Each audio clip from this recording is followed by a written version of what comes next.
जय संतोषी माँ। शुक्रवार के दिन माँ संतोषी का व्रत किया जाता है और इस दौरान माता जी की आरती, पूजन तथा कथा की जाती है। आइए आज शुक्रवार के दिन हम माँ संतोषी के व्रत में कथा विधि का श्रवण करते हैं। कथा सुनने से अगर आप चाहे व्रत करते हैं या नहीं करते तब भी आपकी मनोकामना पूर्ण होती है। तो चलिए शुरू करते हैं। एक बुढ़िया थी, उसके 7 बेटे थे। 6 कमाने वाले थे जबकि एक निकम्मा था।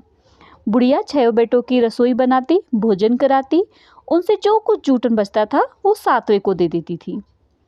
एक दिन वह बेटा अपनी पत्नी से बोला, देखो मेरी माँ को मुझसे कितना प्रेम है। वह बोली, क्यों नहीं, सबका जूठा जो तुम्हें खिलाती है। वह बोला, ऐसा नहीं हो सकता, मैं जब तक अपनी आंखों से नहीं देख लूँगा मैं नहीं मान सकता। बहू हंसकर बोली, देखो चलो तभी देख लोगे तभी मानोगे ना। कुछ दिन बाद त्योहार आया। घर में 7 प्रकार के भोजन और चूरमे के लड्डू बने।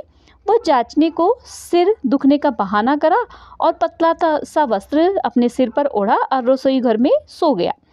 वह कपड़े में से सब कुछ देखता रहा। 6 भाई भोजन करने आए। उसने देखा माँ ने उसके लिए सुंदर आसन बिछा, बहुत सारी रसोई में चीज़ें परोसी और आग्रह किया कि सारे भाइयों को खाने के लिए। जब 6 भाई भोजन करके चले गए तो जो कुछ उनकी थाली में बचा हुआ था, उनके चूरमे लड्डुओं से चूरा इकट्ठा किया और लड्डू बनाया और जूठन साफ करके अपने जो 7वां बेटा था उसको आवाज़ लगाई कि बेटा अब उठ जा, अब तू भी आके भोजन खा ले, तेरे बाकी भाइयों ने भोजन कर लिया है। वह कहने लगा, माँ मुझे भोजन नहीं करना, मैं अब परदेश जा रहा हूँ। माँ ने कहा, कल जाता तो आज चला जा। वह बोला, आज ही जा रहा हूँ माँ। यह कहकर वह घर से निकल गया। 7वें बेटे का जब परदेश जाने लगा तो वो उसको अपनी पत्नी की याद आई। तो उसने गौशाला में जाकर, जहाँ पर वो कंडे थाप रही थी, वहाँ पर जाकर बोला, हम जावे परदेश आवेंगे कुछ काल, तुम रहियो संतोष से धर्म आपनो पाल। वह बोली, जाओ पिया आनंद से हमारो सोच हटाए, राम भरोसे हम रहे ईश्वर तुम्हें सहाय। 2 निशानी आपन देख धरू में धीर, सुधिमति हमारी बिसारियो रखियो मन गंभीर। वह बोला, मेरे पास तो कुछ नहीं है, यह अंगूठी है, सो ले लो और अपनी कुछ निशानी दे दो। वह बोली, मेरे पास क्या है, यह गोबर भरा हाथ है। यह कहकर उसने उसकी पीठ पर हाथ से थाप मार दिया और वहाँ से वह जाने लगा दूसरे देश को। अब जब वो दूसरे देश पहुंचा तो वहाँ पे एक साहूकार की दुकान थी, जहाँ जाकर कहने लगा, भाई मुझे नौकरी पर रख लो। साहूकार को ज़रूरत थी, बोला रह जा। लड़के ने पूछा, तनख्वाह कितनी दोगे? साहूकार ने कहा, काम देखकर दाम मिलेगा। साहूकार की नौकरी मिल गई। अब वो सुबह 7 बजे उठता था, 10 बजे तक रात को नौकरी करता था। कुछ दिन में दुकान का सारा लेन देन, हिसाब किताब, ग्राहकों को माल बेचना, सारा काम सीख गया था वो। साहूकार के 7-8 नौकर थे।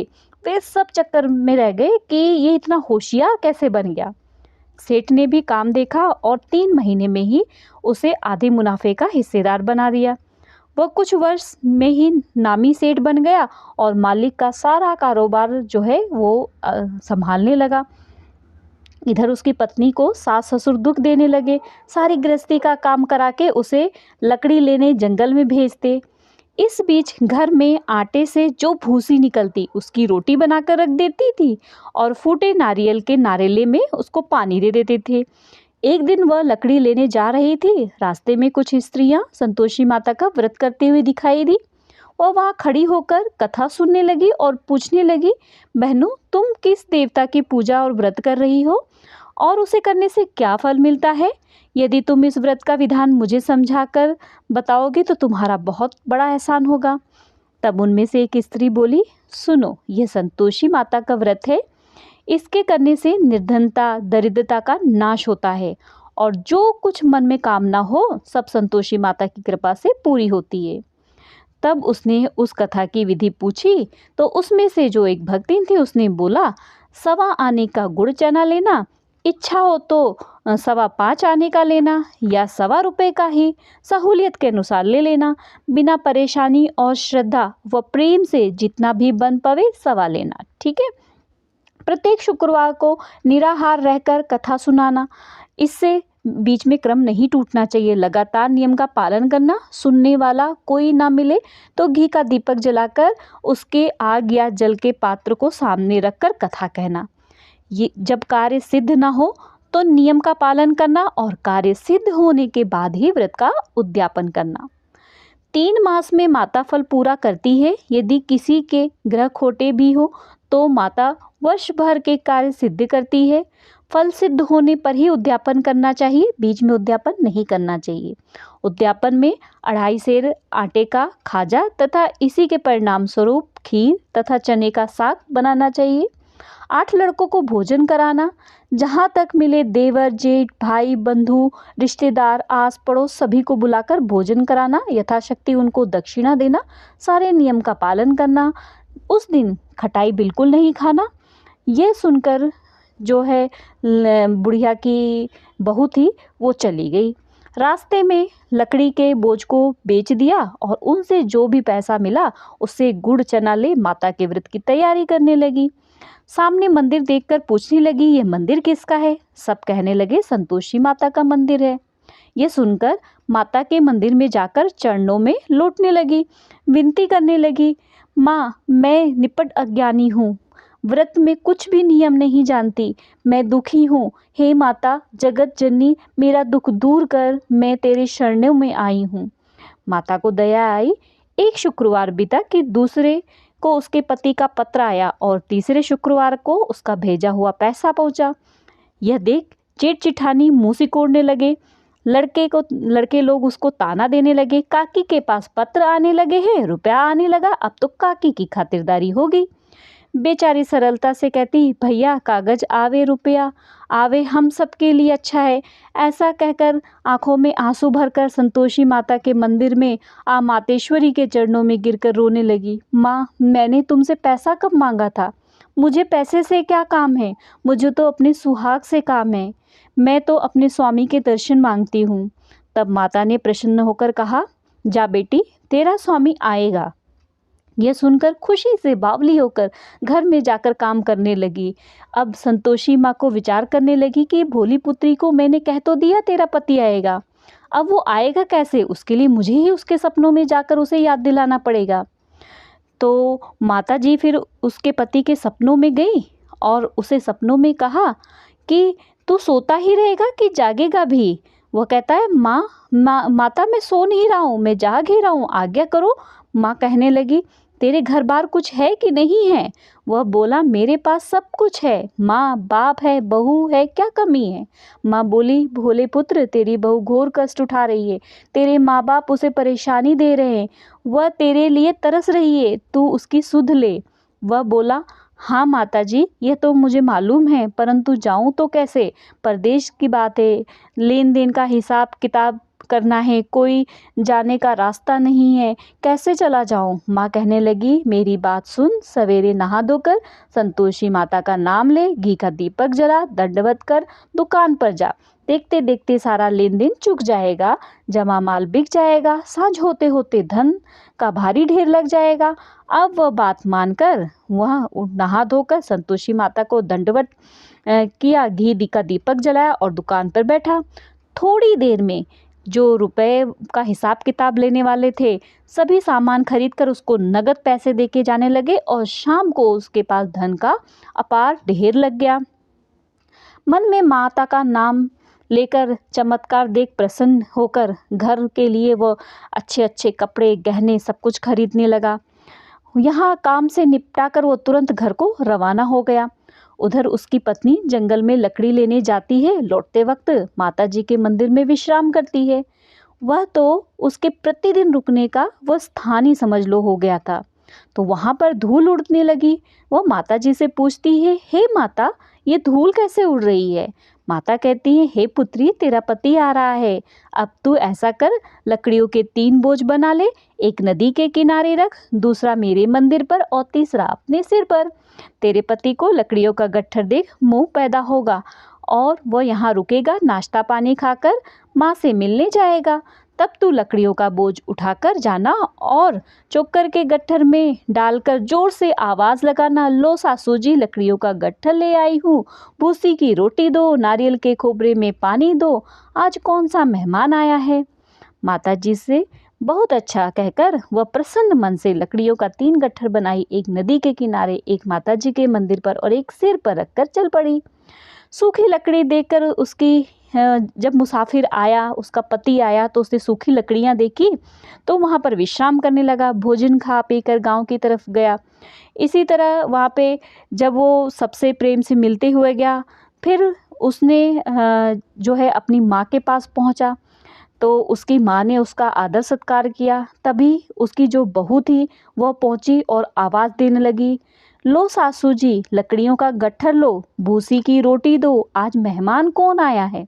यह सुनकर उसकी सास बाहर आकर अपने दिए हुए कष्टों को भुलाने हेतु कहती है, बहू ऐसा क्यों कहती हो, तेरा मालिक ही तो आया है, आ बैठ, मीठा भात खा, भोजन कर, कपड़े पहन।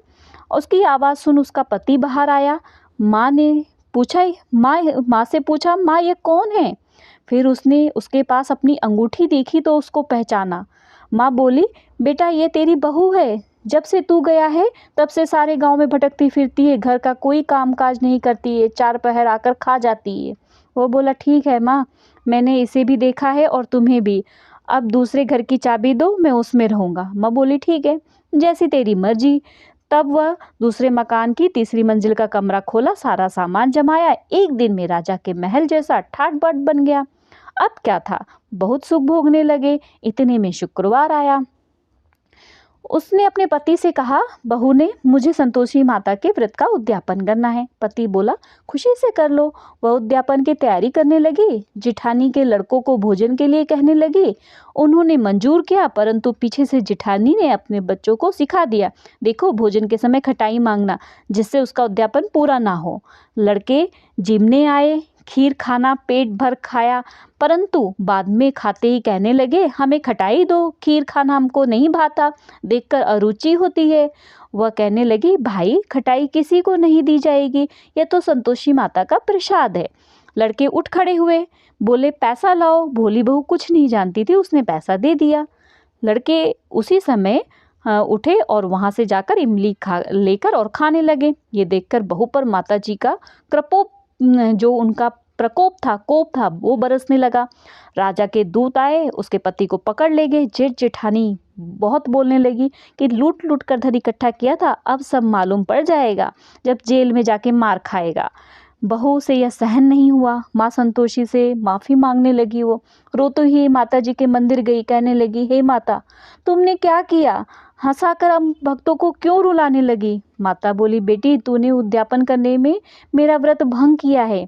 वो कहने लगी, माता मैंने कुछ अपराध किया है, तो मैंने तो भूल से, मुझे तो पता ही नहीं था, मैंने उनको पैसा दे दिया, मुझे नहीं पता था वो जाकर इस तरीके से खट्टा खा लेंगे, मुझे माफ़ कर दो, मैं तुम्हारा दोबारा उद्यापन करूँगी। माँ बोली, अब भूल कर भी ऐसा मत करना, अब जा दोबारा उद्यापन कर। वो कहती है, ठीक है माता जी। तो अब माँ बोली, जा पुत्री, तेरा पति तुझे रास्ते में आता मिलेगा। वह निकली, राह में पति मिल गया। वह पूछी, कहाँ गए थे। वह कहने लगा, इतना धन जो कमाया था उसका टैक्स राजा को ने मांगा था, वो भरने गया था। वह प्रसन्न होकर बोली, भला हुआ, अब घर चलो। कुछ दिन बाद फिर शुक्रवार आया, फिर उसने व्रत का उद्यापन किया। वह बोली, मुझे फिर से माता का उद्यापन करना है। पति ने कहा, करो। बहू फिर से जेठ के लड़कों को भोजन के लिए कहती है। जेठानी ने 1-2 बातें सुनाई और सब लड़कों को सिखाने लगी, तुम सब लोग पहले उससे खटाई मांगना। लड़के भोजन से पहले ही कहने लगे, हमें खीर नहीं खानी, हमारा जी बिगड़ता है, कुछ खटाई खाने को दो। वो बोले, खटाई किसी को नहीं मिलेगी, आना हो तो आओ, नहीं तो मत आओ। वो ब्राह्मण के लड़के लाकर भोजन कराने लगी, यथाशक्ति उनको दक्षिणा दिया और एक एक फल देकर, और जिससे संतोषी माता प्रसन्न हुई।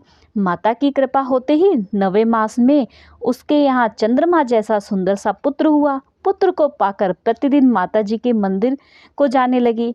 माँ ने सोचा ये रोज आती है, आज क्यों ना मैं इसके घर चलूं। यह विचार कर माता ने भयानक रूप बनाया। गुड़ चने से सना हुआ मुंह, ऊपर सूंड के समान होंठ, उस पर मक्खियां भिनभिना रही थी। देहली पर पैर रखते ही उसकी सास चिल्लाई, देखो रे, कोई चुड़ैल डाकनी चली आ रही है, लड़कों इसे भगाओ, नहीं तो किसी को खा जाएगी। लड़के भागने लगे, चिल्लाकर खिड़की बंद करने लगे।